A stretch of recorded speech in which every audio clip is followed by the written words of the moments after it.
कौनो कोढ़ुए में हाथ डाल जोर हो जाला तो बड़ा कुल पतरो न होला। पहले कहाँ बड़ा जोर रहे मोटंजा खां। हाँ मोटंजा खां जो किराई के लिट्टी रहल सरसों का साग रहे में पिए उठाए के दूध कहतरी के बल्टी के बल्टी। अब एक कप दूध ले तो गैस बन गई चूल्हा में गैस बन गई लगा था जेंटेक खाना बाव बाव है बंद है ऊपर से शुरू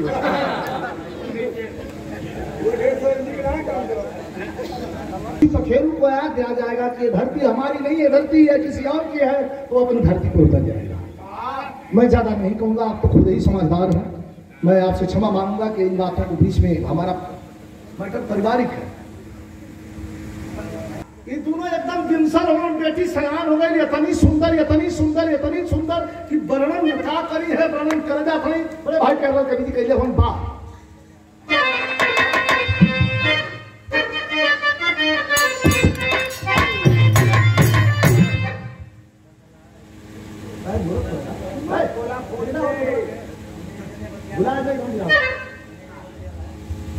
कैसा लगत है कचनार कली कानन में। वाह बेटा क्या बात है। कचनार कली कानन में कंचन की चमक जब पाई, कचनार कली कानन में कंचन की चमक सोना की चमक जब पाई। बारे प्यारे लगते होगी।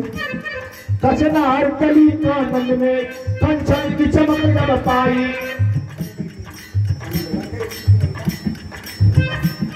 बन गई हुस्न की मलिका सोना जैसी सुधराई। ना जनी नयंतरपन में 16 के ऊपर 17 से नीचे एकदम बिछवे में। हाँ कैसा लगत है। ना जनी नयंतरपन में मुस्काती भर नजर आना, ना जनी नयंतरपन में मुस्काती भर नजर आना। जब बनी हुस्न की मलिका पीछे पड़ गए जमाना। गुलाबी रस्मी सुंदरता होठों पे गुलाबी रसले चितवन पे चमक जब छाई। होठों पे गुलाबी रसले चितवन पे चमक जब छाई। मन मुक्त में हटे मधुकर चमकी जूठे दिखलाई। खिलावत है बिजली पंडित भाई होकर मिश्री लाल बैठा लगन आके सामने खड़ी बैठ लो आ तोरे आगे लोग पुरोहित महाराज और मंत्री। लड़किया के देख के पुरोहित महाराज भैया भैया मजा ला फिल्म से ढेर आनंद है। पुरोहित महाराज पूछत हुन कि अरे राजा साहेब ये बड़ा सुंदर किया तुम उसकी ना राजा कहो कि हमार लड़की ना कहना तो आनर बोलवा था लेकिन सयान हो गई। ये कर दिया का हुई। पहले जन्म कुंडली देखा तो भविष्य वक्ता लोग जन्म कुंडली और लेके देखा था का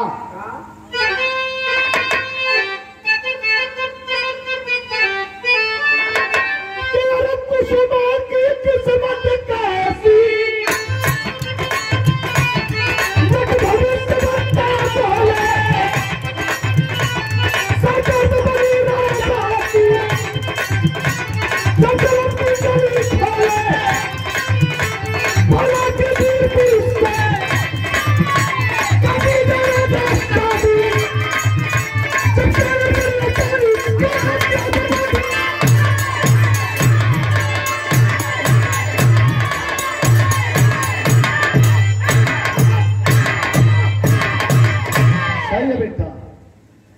पंडित जी साफ साफ कह रहे हैं कि बाला की वीर भाव समझिएगा। बाला की वीर पुरुष से कर दीजिए राजा साहब। तो कायर पर यह पाई तो राज की है बर्बादी। तो वीर से कर दिया कर देवा तो ठीक है ठीक है। अगर कौनो कायर से कर दिया कैला तो बाहर राज विध्वंस होए से कोई बचा ना सके। अब तो पंडित जी चल गए। हाँ देखा पेड़ी भैया। हाँ तुम्हें हर ध्यान पेड़ी में ध्यान दिया कहता तो चल गए लड़की घर में चल गई। अब बिजली पंडित महाराज का औरत पकड़ कर वथन का कहली है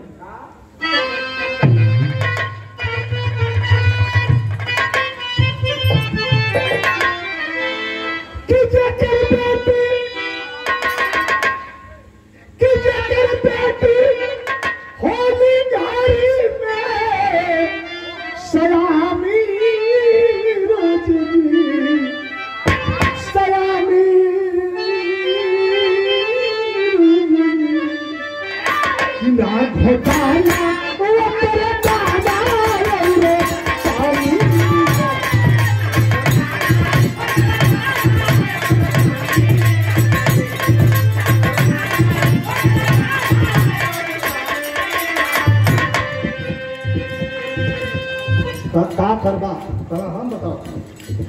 नारू ब्राह्मण भात बारी चारों के बुलाने, चार बोलो नारू ब्राह्मण भात बारी नारू ब्राह्मण भात बारी चारों के बुलाने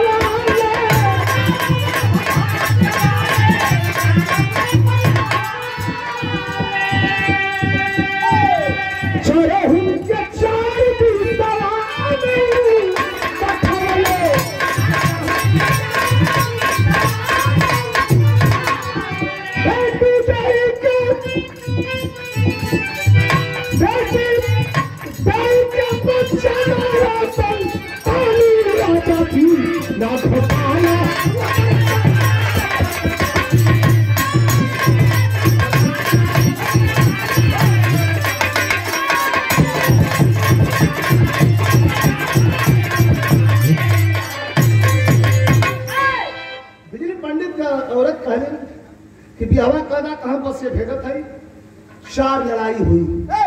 इतना भैया बैठा ध्यान दिया, बड़ी मजेदार बात है, मेरा बहुत सुंदर तुम्हें आनंद ले भैया। चार लड़ाई हुई, ये पान कबीरा दिखा ले जवन मरद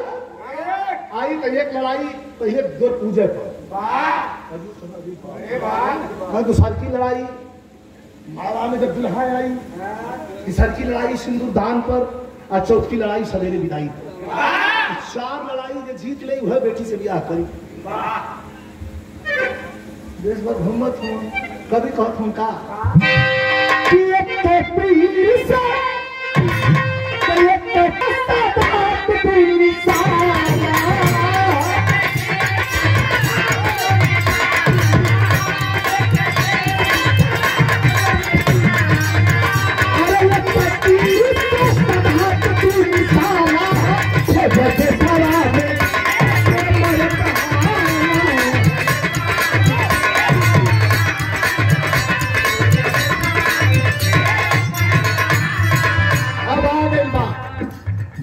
छान के धरती छान के जाओ धामन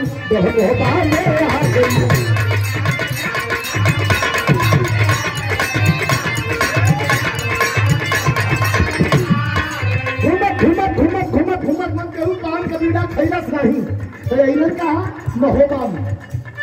एक तरफ आल्हा बैठल हो, एक तरफ उदल बैठल हो, एक तरफ मलखान बैठल हो, एक तरफ परमाल बैठल हो, एक तरफ तारा सैयद बैठल हो, बड़े बड़े पीर बैठल हमारा अपने तलवार निकाल के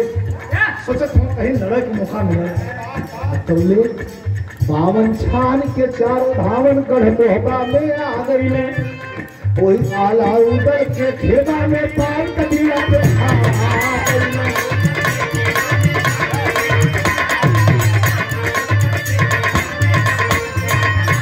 देखा आदमी के आदमी कैसे गर्म कर नौवा उठल के बुरा मत मानी, पंछी में कौआ आदमी में नौवा बड़ी चला नौवा उठल गए और जाकर उगल के सामने खड़ा बन कहा भैया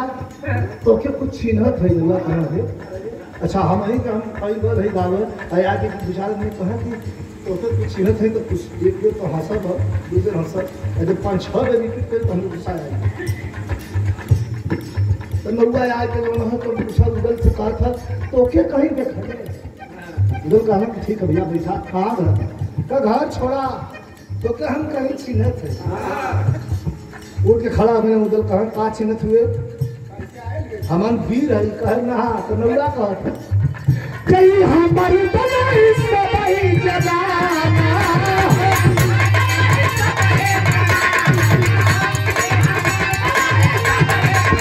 अरे हमारे बनाई सबई जगाना है जैसे सवाल मेरे बहाना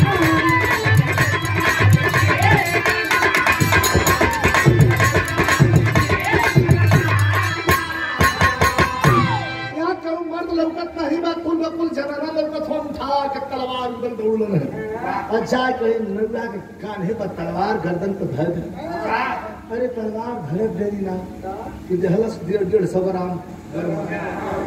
लगल हिले कहे भैया पर रिंगा ही भाई हम मार के तो हम सब बाप कहाँ साले हाँ कचरा मत नहीं सभी जनाना कही है तनवा करे के नहीं चल चलिया हमरे पे चलाओ छुआ हत्या मत ला हई पनवा के बिरवा खाएला बिजली पंडित के जवान सुंदर लड़की है तो यही तलवरिया चला लेगा तो बियाह मिल जाई एक मेहरारू मिल जाई बियाह हो जाई केकर लड़की है केकर बिजली पंडित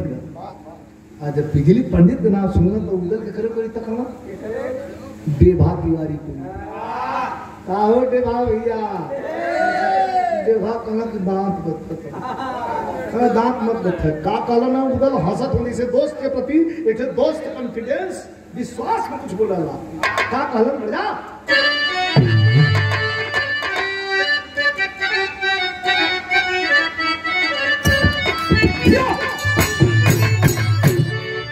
यह कहला हंसत हुआ सबसे कहत हुआ कि उदल चंदा रंग में लड़ी है भैया चिंता मत करा उदल चंदा रंग में लड़ी है उधारे से मुगला कली है के भाती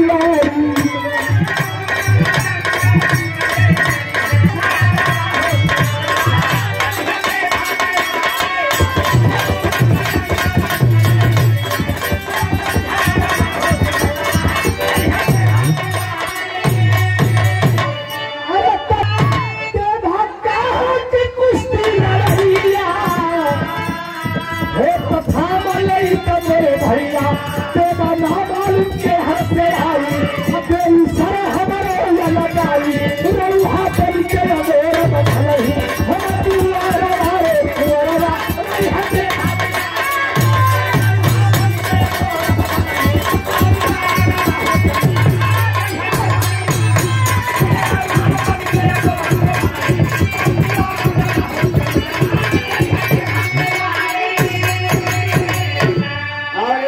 शानदार बहुत सुंदर कलाकार हमारे शिष्य परम शिष्य भगवान यादव जी रजई पुरजंगीपुर गाजीपुर से बहुत बहुत शुभ आशीर्वाद धन्यवाद बाबू के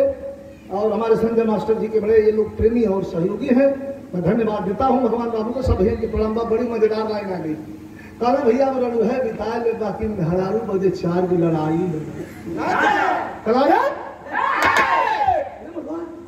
तू तो इज्जत खराब करवा यार खाली तू पनवा को बिरवा खाना कहना गोतिनी के भरोसे अदहन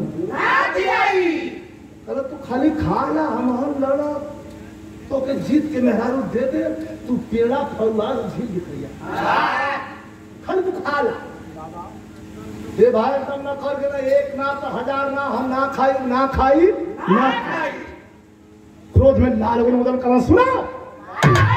ना खैबा तो तोहरे मत बुझदिन के यहाँ जरूरत नहीं हो तो हमको होबे से निकाला हो यहाँ तर्ज लगे उस्ताद कहे राम उस्ताद बड़ा अणच के गाओ तो हमें दिखती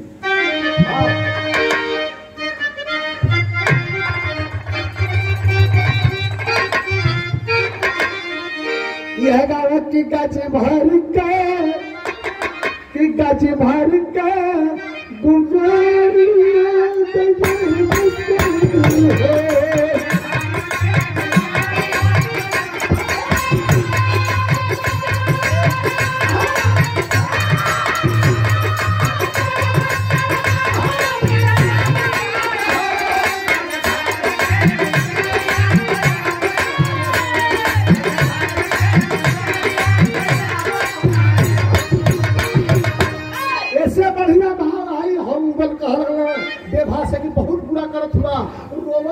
कहल कि दोस्त दोस्ती एक बार और कहते बाबा हाथ जोड़ते भात खाना कोई ना खाई हो पान के बिना खिया के मतलब हमर बदन का चलबा चार लड़ाई एक खेत से बचा तो तू सब्जी में रेल गई सब्जी से बचा तो सब्जी में खेल गई सब्जी से बचा चौकी में समाज के साल लिखे लड़का भी पीछे और साल लड़की भी पीछे जब होला तब बस हाथ चलो सारे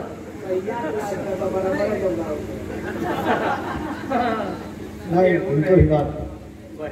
इनकर बात कहीं माना ला खोले लेकिन 7 बजे की बात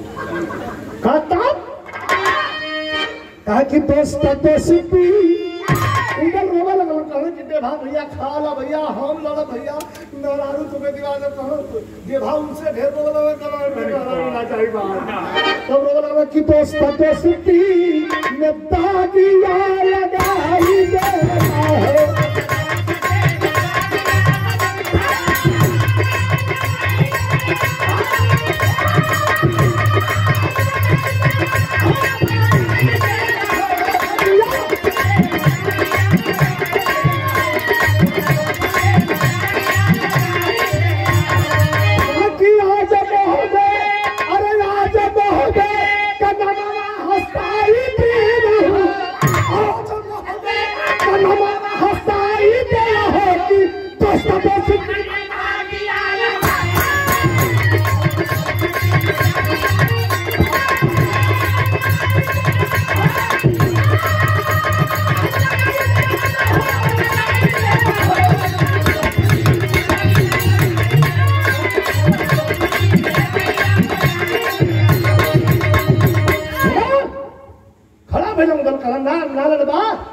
ना खेबा पान का बिना ब्याह न करबा कहा ना करो तो ना करबा तो सुना पाया निकाला हता था ताकि रही नसियार कब से उनके झुंड में छोड़ी दा मोहब्बत के भेड़ा मेरे कुंड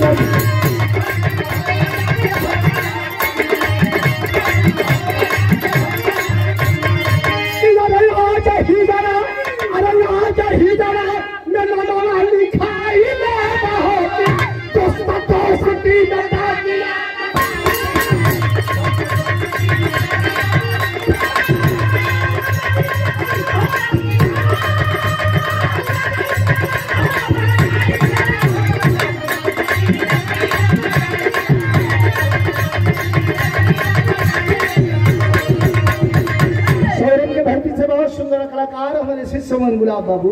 भैया की सुबह से बात धन्यवाद हो सब के प्रणाम बा लेकिन कहा ना अगर खैबा तो भाग जाए यहाँ से कहा जात है जान अपन नाम पितरिया वाली बल्टी छोड़ो लमकी जो काका गोरुंद की चढ़ाओ लमकी पितरिया वाली बल्टी सतर की डोर लमोटा जंघिया रखलन है और देभात वाली रास्ता पकड़लन है सवेरे 10 बजे तैयारी कैलन है चलते 7 कोस पैदल चलन है और चल के पियरी अखाड़ा पर पहुंचलन है जब अखाड़ा पर उदल देभा मलखान सुरखा ताला सैयद लोग जोर करन दलन वही अखाड़े पहुंचलन 7 कोस पर दूरी तय कैले है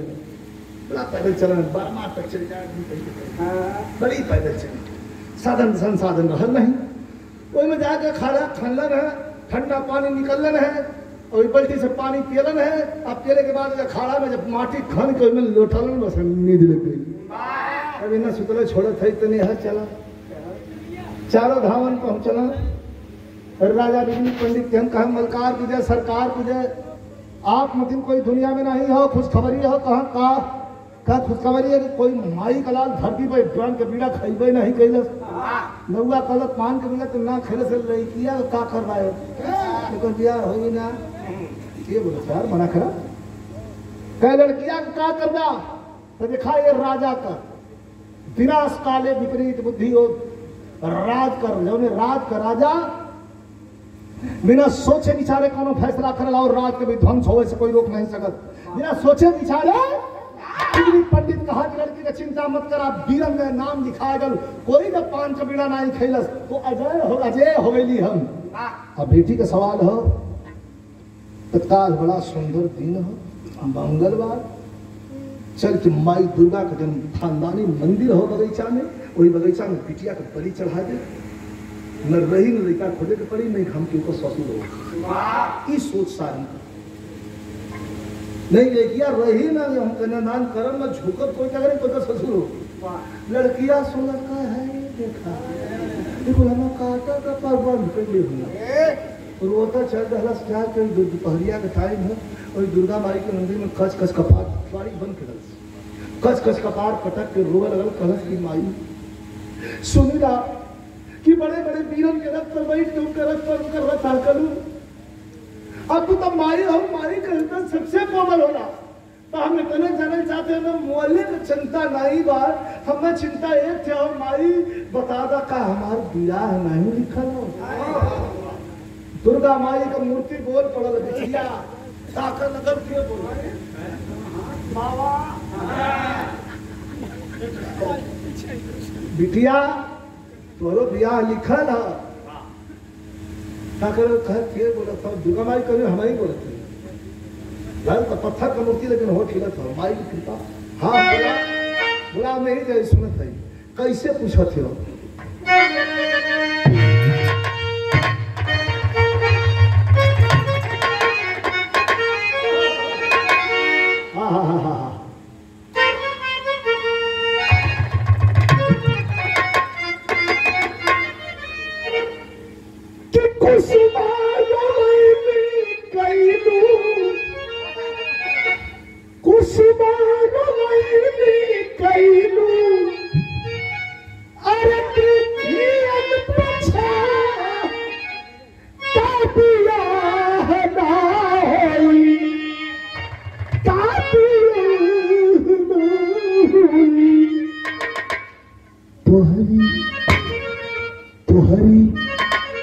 अरे लमहर बता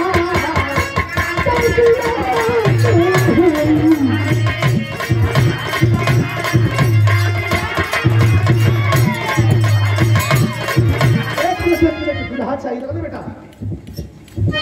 कुसुमा के दुर्गा माई हीरा बनावेली बिटिया ये बैठा कल हमार जहां ना मैं हो यही का दर्शन दिखा जा तो नहीं सुतल पियरिया खड़ा पर से देवा के दिखा गई अरे पियरी के भाई लोहा पियरी के भाई लोहा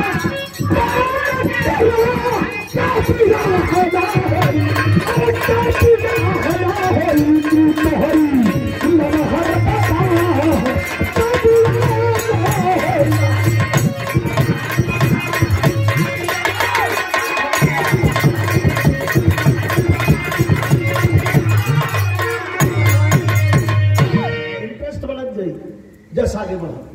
दुर्गा माई पियरी खड़ा पर बेचल हो सुतल भाई 7 को से चलल हो मैंने ठीक है बैठक रहा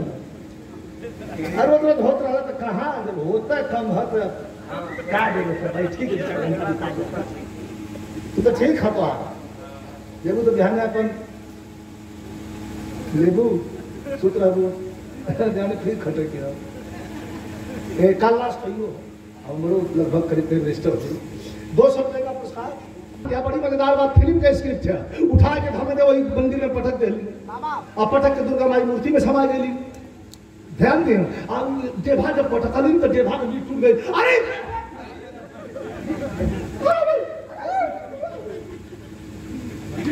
तो कुसुमा को तकना कहे आपके हैं बहन मुस्किया के कहते हैं फक हम बहन जी ना हम पर हाई ये घियाए लगवा बेभा तिवारी कहना ऐसा ना बहन जी 4 चप्पल मार ला बहन जी गरीब आदमी के मौत के भट्टी में मत झोंका बहन जी ये मौत के चूल्हा में अल्लाह हल्का छोड़ दा बहन जी करे बहन जी मत करे दलिदरवा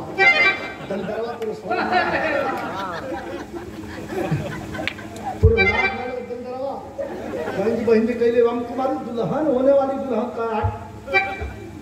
आप देवा की का जना खदाम थोड़ा कि हो उदल हमारे संग ऐसा खेला करी वो जे छोड़ दो बहरे ले जाके बदिया में घुमाओ पत गिरा के मारे चोर कुआसल पाहुन ताके बांग ताके तो चलत चलत रहा लेकिन तले कुकुरों में तुम कूद गए अरे वाह कैसे आई अपन बदिया में जब लगल हवा जवानी तो जवानिया ना है नीतू जवानी आवे तो रही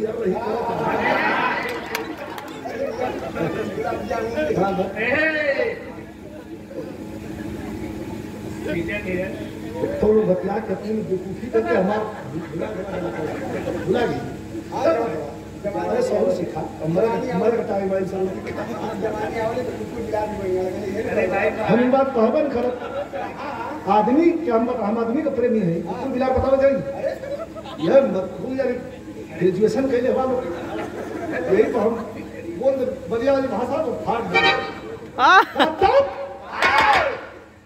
हम बहन जी हमें पहुंचा देता हूँ तू ठोगा का कहना सिपाही कहना करे है कौन है सरकार कहला रे आज तो महाराष्ट्र का भाषा लेके तो मेरे ठोगा का करे कि हम गोज दे एक तो छाती को भाला लगा था ये बात तुम्हारी घर में फिर गई कहना भैया हमारा दोस्त ना वो उधर के कहाँ पे हमने यहाँ पे हाँ चल चल चल चल राजा क्यों लेकिन राजा के सामने खड़ा है ना कहना राजा बड़ा घमंडन में हो कहना सरकार पहले में कलेजा मुंह क्या हो तब हम जल्दी लगाओ तो भरे भेज दे बोल जल्दी कई राजकुमारी जी के साथ जौन हो गाना गावत रहा गाना कौन गावत रहा कि जितना कभी किसी ने किसी को होगा अरे इतना प्यार करूंगी राजा के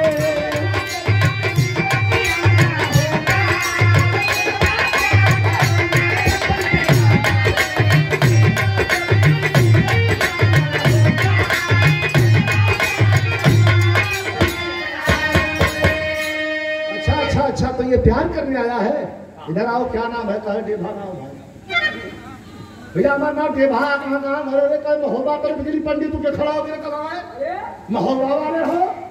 तो भैया महोबा वाला है लेकिन महोबा वालों के दोगलपन से हम यहाँ चले जाते हमारे में कोनो दोष ना कल ले जाओ साले कुत्ता खाने में बंद करो और समय से दिन भर में 8 बार खूब गर्म चाय पिलाओ बड़ा खुश है ना देभा कि कम से कम यही सजा चाय वाली है मरी है पिटिया सुना अरे जा के साण भैंसा पिटाओ तो दो चीज लगना चिल्लाए देभा कौन भैया एक चाहवाई है खाना इसने 8 दिन मिली सारे कुछ कम करा सो हम तो मर जाओ 4 तक बर्दाश्त कर सही 8 न बर्दाश्त हो 8 चाय हम न ले पाए माँ की देभा का हालत का है यार सिकिया के लिकिया से काजर बोल के आपको तो लिखा था के कुसुमा भे मोहबे के सरदार तो भाई हमरे मान का सिंदूर आके यहाँ जेल में बंद हो छोड़ा ला अगर छोड़ा ला का नाम सुन लो तो पंधारी दादा वाली लाइन आ जाएगी पंधारी दादा वाली लाइन है सीधा वाले लेकिन पंधारी वाली लाइन है का हाँ तमिल गई दिल्ली गई खबरिया आला उदल तेरी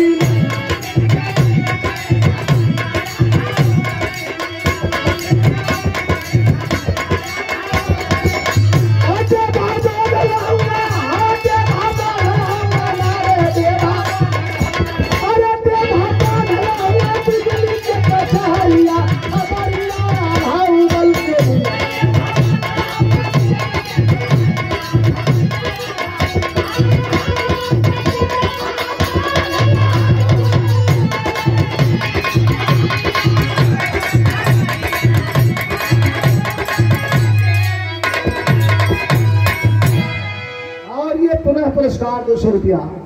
देभा बांधल हुआ बिजली के कचहरिया खबरिया अपने लड़ाई का सीन हमारे बिराहत 3 मिनट आउर हो तन विशेष ध्यान दिए हमारे शैलेंद्र बाबू चोरी चोरी गईला खोजे मेहरारू हमारे बपिला दाई बनले जचारू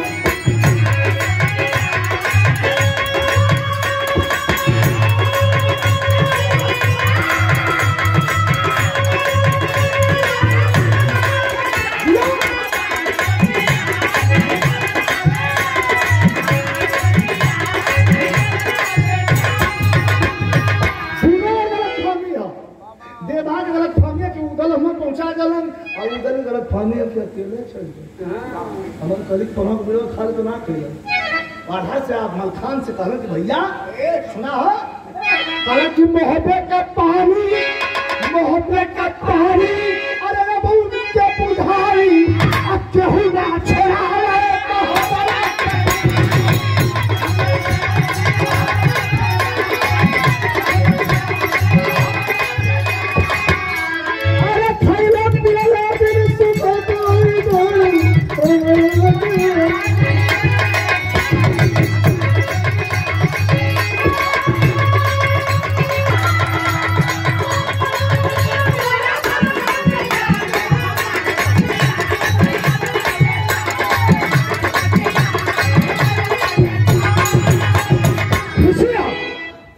देवला मदारी माथा में होता है तकरीब करो ना थोड़ा हंसत हो नाचे तो क्या बात है उधर महान खुशी का मोहब्बत में लखनऊ से प्यारा निकल पड़ी धिक्कार तुम्हारे जैसों को माता की आंखें उबल पड़ी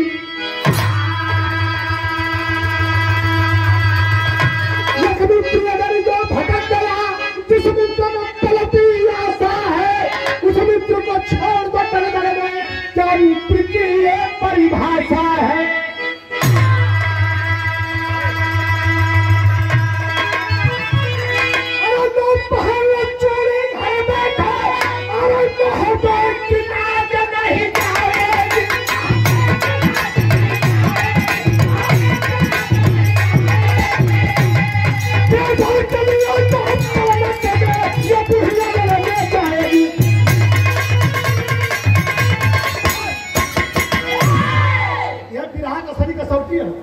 ले पहन लो चूड़ी माई देवला कहली है कि बेटा हुआ लोग चले हो कैसन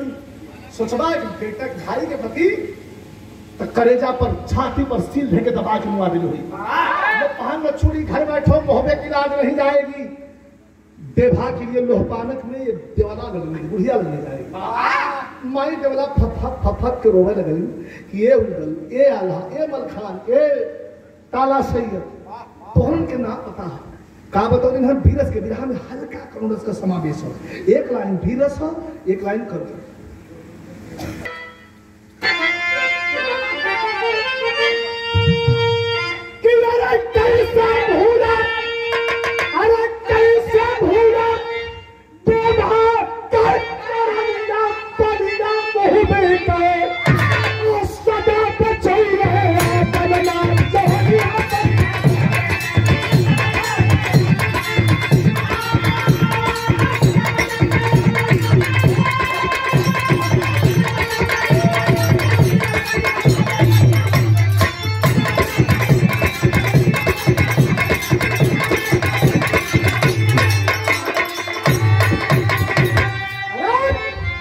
याद हो कुछ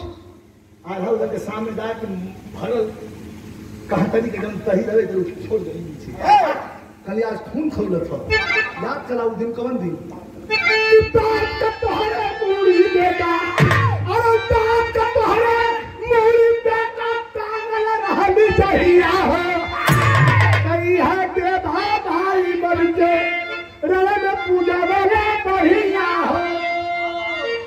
बरगद के पेड़ पर राजा करिया तोहरे बाप के मुड़ी टंगोले रहल काट के पागल बतिन जात रहला लोग लड़े बदे आगे के सैनिकन के बध करत रहला लेकिन पीछे का सैनिक वार करे बदे दौड़त रहलन तो यह देधा पीछे से कभर देत रहलन ललक जात हो तो उनके बचाओ हिरो मार दो दुनु जाने और वो देधा कहत कि जायदा केहू ना छोड़ाओ मोहब्बत से जाई हम जाई जैसे हमारे कोख से तुरंत पैदा हुआ वैसे हमारे कोख से देवा भी पैदा हुआ तो का कहना मास्टर भी कहा कि उठाबी मालिक का धारा चारा लिया पर या तो बे और कस के पेगा छुड़ लगे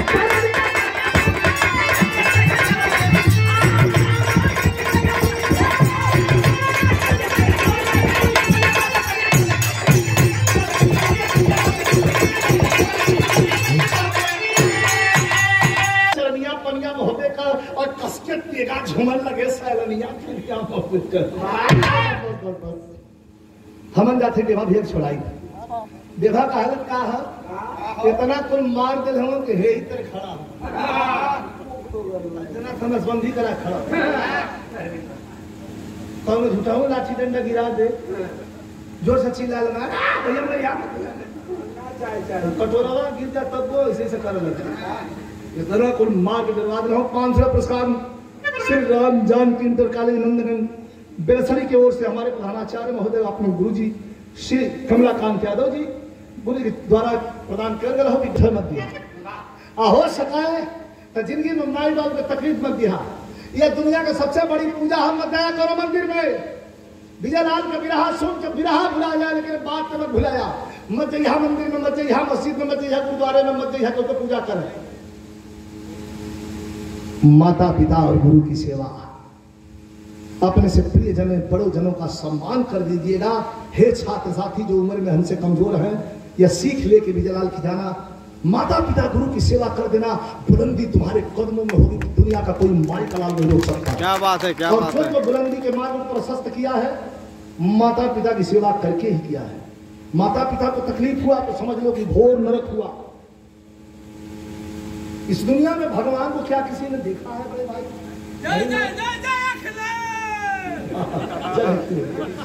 क्या भगवान को किसी ने देखा है भैया भैया 2 मिनट बस खत्म हो के बाद वही तो चलता है इतना उतावलापन बस 22 में रहे हाँ उतावलापन तो बहन दिखाया ना जिला का चेयरमैन ही सही कहा हाँ बिग गन ज्यादा हम विश्रांत न हो न बताए कष्ट होता है दुख होता है और एक बात तय है बुरा मत मानिएगा अगर इस बार सरकार नहीं आई दोबारा अगर ये पार्टी जीत गई और दोबारा एक मुख्यमंत्री बाबा हो गया और प्रधानमंत्री हो गए मोदी तो नहीं आप जिस घर में रहते हैं उसका टैक्स देना होगा आप जो खेत आपका है उसका भी टैक्स देना होगा किराया चुकाना पड़ेगा धीरे धीरे देश की सारी प्रॉपर्टी को बेचता चला जा रहा है देश बेच कर जो भरने वाला है खैर मैं फिर विशाल भाई ने बोल दिया तो थोड़ा मेरी आत्मा जाग उठी अभी भी मरी हुई नहीं है थोड़ा कहानी के भाव में छुपा हुआ था थोड़ा 1 मिनट और समझा लूं इसके बाद हम चलते हैं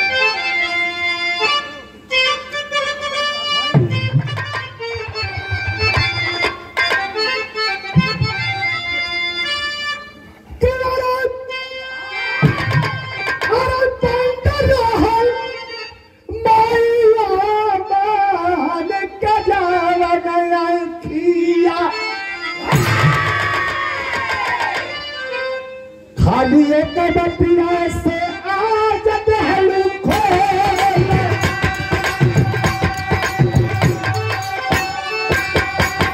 अरे सूरज सिना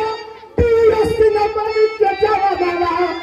राजा से न करिया मंगल दिया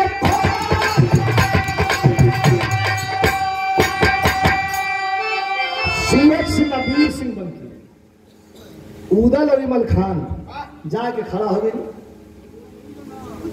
जाके कहन कि हमन के नौकरी चाहिए बिजली पंडित कहला तो हमें के हुआ कहा मन नट हुई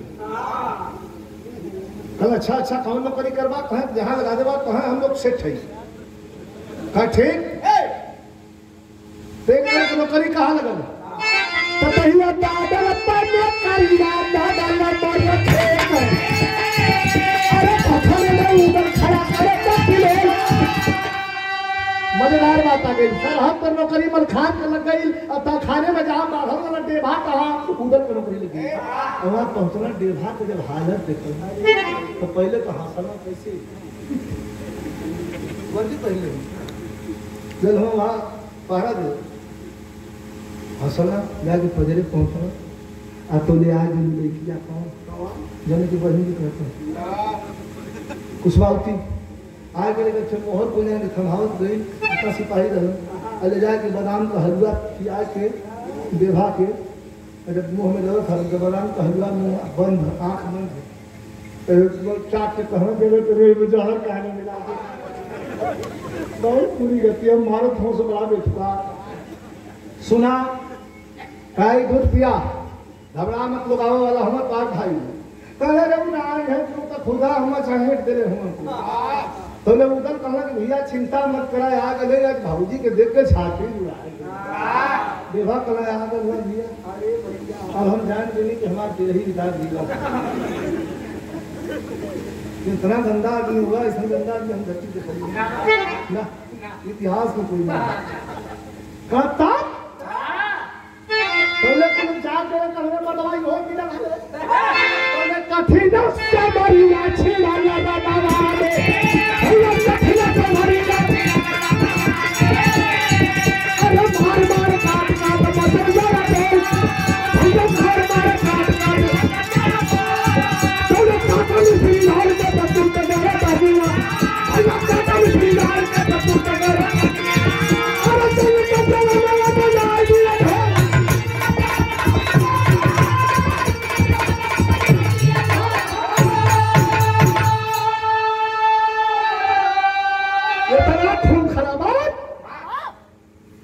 के गर्दन का खरिहान लगा दहन पूरा बिजली पंडित के बेटा मिश्री लाल के गर्दन काट के और छोड़ा के देभा के और उनके हाथ में तंधा देना अब मुअल्ती गर्दनिया लेके डरा था तो तुम्हारे वो है करा बड़ा खतरनाक था यह सर्व मर ले रहा है लगा के छाती तो भाला बिजली पंडित क्या और कलम बतावा जान देवा की बिटिया बिजली पंडित हाथ का कलम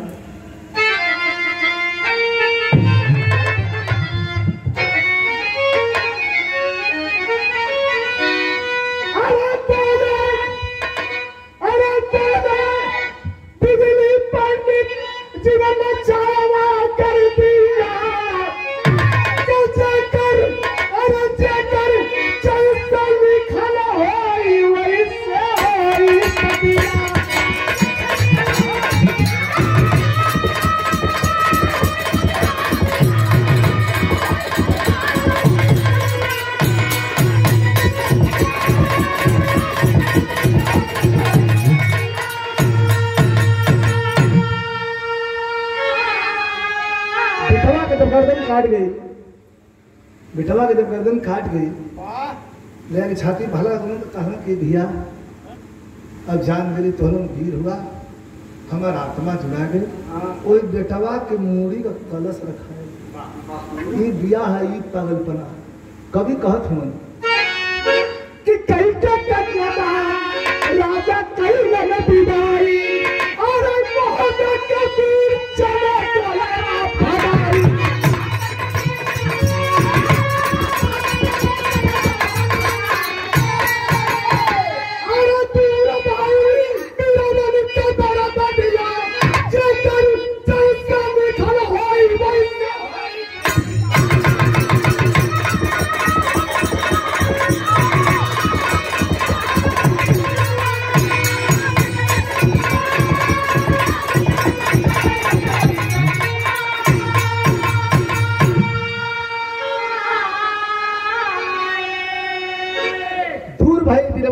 दिया